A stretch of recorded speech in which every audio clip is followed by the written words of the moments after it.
Welcome to sky coaching classes. आज हम करेंगे चैप्टर नंबर 9 सर्कल्स के अंदर एक्सरसाइज 9.3 का question number 11 and question number 12। Question number 1 से लेकर 10 तक हमने कंप्लीट करवा दिए हैं, जिसका लिंक आपको डिस्क्रिप्शन बॉक्स में मिल जाएगा। तो चलिए शुरू करते हैं इसका question number 11। ABC and ADC are two right triangles. ठीक है,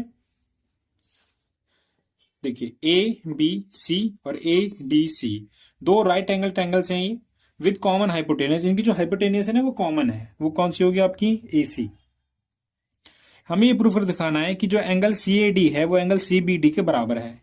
सी ए डी यानी ये वाला जो एंगल है ये सी बी डी। अब आप यहाँ पे कोई एंगल तो बन नहीं रहा है, तो एंगल बनाने के लिए मुझे बी और डी को जोड़ना पड़ेगा। तो फटाफट से मैं क्या करूंगा, बी और डी को मैं यहाँ पे जोड़ देता हूं ताकि एंगल बन सके। सो सी बी डी यानी ये एंगल बन रहा है। तो एंगल, इस एंगल को मुझे इस एंगल के बराबर दिखाना है। तो चलिए फटाफट से करते हैं। सो इन एक तरीके ये ए बी सी डी ये एक क्वाड्रिलेटरल है, तो हम लिख लेंगे in quadrilateral A B C D. Quadrilateral A B C D के अंदर क्या है, आपको साफ साफ पता चला कि टू राइट एंगल्स हैं इसमें, है ना। राइट एंगल ट्रायंगल के अंदर 90 डिग्री का एंगल ही बनेगा। तो ये जो एंगल बी होगा ये 90 डिग्री का होगा और ये एंगल डी भी 90 डिग्री का होगा, क्योंकि बीच में आपकी हाइपोटेनियस और हाइपोटेनियस के सामने वाला एंगल आपका 90 डिग्री का होता है। सो हम लिख लेंगे कि एंगल बी हमारा 90 डिग्री का है और एंगल डी भी हमारा 90 डिग्री का है। बेसिकली हमें क्वेश्चन में गिवन है कि राइट एंगल ट्रायंगल है। सो गिवन हम यहाँ पे लिख देंगे। हम क्या करेंगे, इन दोनों एंगल को जोड़ देंगे। Angle B plus angle D. Angle B है हम यहाँ पे हमारा 90 है ना, बी 90 और एंगल डी भी हमारा 90। 90 हमारा हो जाता है 180।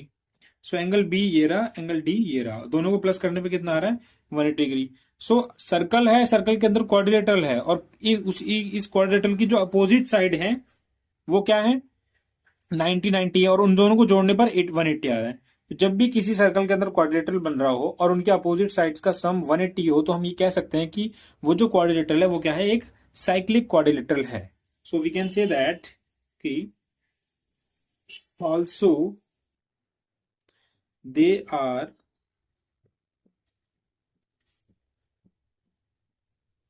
opposite angle of quadrilateral ABCD। मतलब इनका सम 90 भी है, मतलब इनका सम 180 है और ये अपोजिट साइड्स भी हैं। तो जिनका सम 180 हो और अपोजिट साइड्स हो और वो क्वाड्रिलेटरल में हो, तो इसका मतलब हम कह सकते हैं कि ये क्या बना रहा है? साइक्लिक क्वाड्रिलेटरल बना रहा है। So therefore ABCD is a cyclic quadrilateral. लेकिन हमको ये प्रूफ करने को नहीं कहा गया कि साइक्लिक क्वाड्रिलेटरल प्रूफ करो, हमको कहा गया कि एंगल सीएडी को एंगल सीबीडी के बराबर दिखाना है। वो इसी से होगा। अगर ये एक साइक्लिक क्वाड्रिलेटरल है, इसका मतलब ये सर्कल के अंदर बन रहा है और जिसके ये ए डी सी बी ये सारे सारे पॉइंट सर्कल को टच कर रहे हैं, है ना। हम इस क्वाड्रिलेटरल को साइक्लिक प्रूफ करने से हमें ये मिल गया कि ए डी सी बी ये एक सर्कल के ऊपर है, क्योंकि क्वेश्चन में इस बात का जिक्र कहीं भी नहीं दिया गया कि ये सर्कल के ऊपर है। तो therefore angle C A D is equals to angle C B D angle in the same segment. ध्यान से देखिएगा।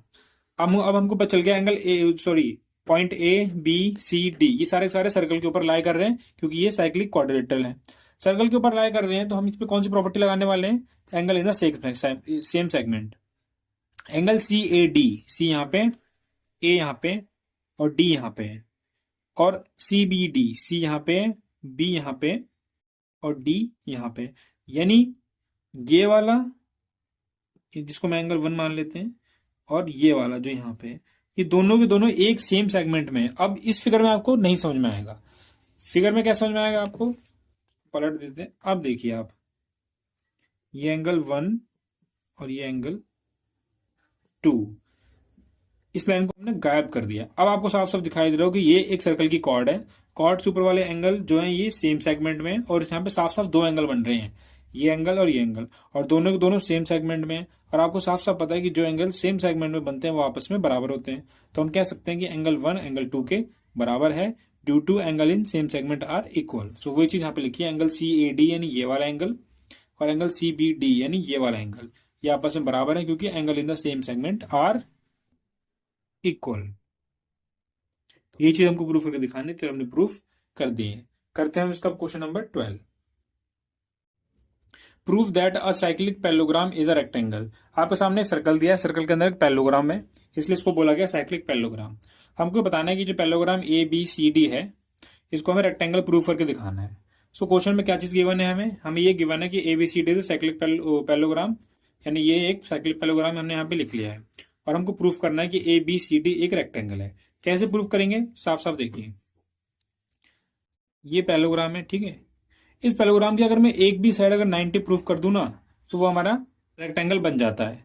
सो मैं क्या करने वाला हूं, इस ए बी सी डी में किसी भी एक साइड को 90 डिग्री का प्रूफ कर दूंगा, और 90 डिग्री का प्रूफ करने से वो पूरा पूरा हमारा रेक्टेंगल बन जाएगा। अब आपको थोड़ा सा डीप में समझिए कि सिर्फ एक एंगल को 90 डिग्री प्रूफ करने से किस तरह वो पूरा पूरा रेक्टेंगल बन रहा है। सपोज कीजिए ये ए, ये बी, ये सी और ये डी है ना। अगर मैं इस एंगल ए को 90 डिग्री का प्रूफ कर देता हूं, तो एक रूल होता है एडजेसेंट साइड, है ना, उनका जो सम होता है वो क्या होता है 180। तो 90 यहाँ पे, और तो इन स्कोर स्कोर में जोड़ूंगा और 180 में से माइनस करूंगा तो ये भी हमारा 90 आएगा, है ना, क्योंकि ये क्या है, साथ वाले एंगल है, एडजेसेंट एंगल है, जिनका सम होता है 180। अब आप देखिए, एक पैरेललोग्राम के अंदर अपोजिट साइड्स इक्वल होती हैं, तो ये इसके बराबर होगा और ये इसके बराबर होगा। तो एंगल ए भी 90 तो सी भी 90, और एंगल बी भी 90 तो ये भी 90। तो सारी की सारी साइड्स अगर 90 प्रूफ हो गई तो इसका मतलब ये एक रेक्टेंगल बन गया। लेकिन हमको सारी प्रूफ नहीं करनी है, हमको एक प्रूफ करनी है, क्योंकि अगर हम एक प्रूफ कर देंगे तो बाकी सारी ऑटोमेटिक इससे हो जाएंगी। चलिए करते हैं फटाफट से। सबसे पहले हम देखेंगे कि जो एंगल ए है और एंगल सी है, उनका जो सम है वो 180 होगा। क्यों होगा, क्योंकि sum of opposite angle of cyclic quadrilateral, A B C D एक तरीका क्वाड्रिलेटरल है ना, चार साइड वाली फिगर को हम क्वाड्रिलेटरल बोलते हैं, हम अच्छे से जानते हैं। और ये एक साइक्लिक क्वाड्रिलेटरल माना जाएगा, ठीक है, क्योंकि साइक्लिक पैरेललोग्राम का है और पैरेललोग्राम है एक फिगर क्वाड्रिलेटरल की। सो साइक्लिक क्वाड्रिलेटरल, अगर ये साइक्लिक क्वाड्रिलेटरल है तो जो उसकी अपोजिट साइड होंगे उनका सम 180 ही होगा। ए और सी का सम 180, 180। तो मैं लिख लिया, सीधा करके लिख लेते हैं इसको, थोड़ा सा टेढ़ा हो गया। Angle A plus angle C is equals to 180। Reason क्या देंगे कि sum of opposite angles of cyclic quadrilateral, है ना, क्योंकि ये साइक्लिक क्वाड्रिलेटरल है, और जो साइक्लिक क्वाड्रिलेटरल होता है उनके जो अपोजिट साइड्स होते हैं उनका सम 180 होता है, ठीक है। और इसकी को हम इक्वेशन नंबर 1 मान के चलेंगे, ठीक है। सो एंगल ए जो है ना वो हमारा एंगल सी के बराबर भी होगा। क्यों, क्योंकि ये एक पैरेललोग्राम भी है और पैरेललोग्राम में अपोजिट साइड्स इक्वल होती हैं। तो लिख लेंगे कि अपोजिट साइड्स, सॉरी ये एंगल्स है ना कि sides, opposite angles of parallelogram are equal, ठीक है। जो अपोजिट एंगल यहाँ पे क्या है, बराबर है। एंगल ए एंगल सी इन दोनों को जोड़ के 180 आ रहा है, एंगल ए एंगल सी के बराबर भी है। तो मैं इसको फर्स्ट वाले को लेते हैं, एंगल ए, और उसको हम इक्वेशन नंबर 2 मान के चलेंगे, ठीक है। So angle A plus angle C is equals to 180। Angle A as it is लिखेंगे। एंगल सी और ए आपस में बराबर है, तो जहां सी लिखा है वहां मैं ए तो लिख ही सकता हूं, तो मैंने जहां सी था वहां एंगल ए लिख दिया 180। ए और ए 2 टाइम्स है तो ये बन जाएगा हमारा 2a is equals to 180। Angle A हम यहीं रहने देंगे, 180 इधर, और 2 इधर मल्टीप्लीकेशन में इस तरफ आके डिवाइड में हो जाएगा, ठीक है। सो एंगल ए को थोड़ा ऊपर कर लेते हैं ताकि साफ दिखाई दे। सो एंगल ए को जब इसको हम डिवाइड कर देंगे हमारा आंसर आएगा 90। So angle A is equals to 90, और एंगल ए कहाँ है, ये रहा।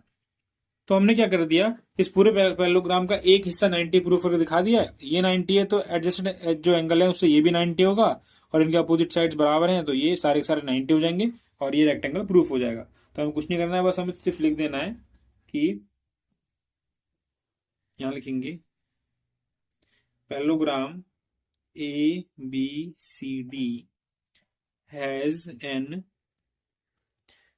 एंगल ऑफ 90, कि पैरेललोग्राम में एक एंगल 90 का है, तो हम कह सकते हैं therefore A B C D is a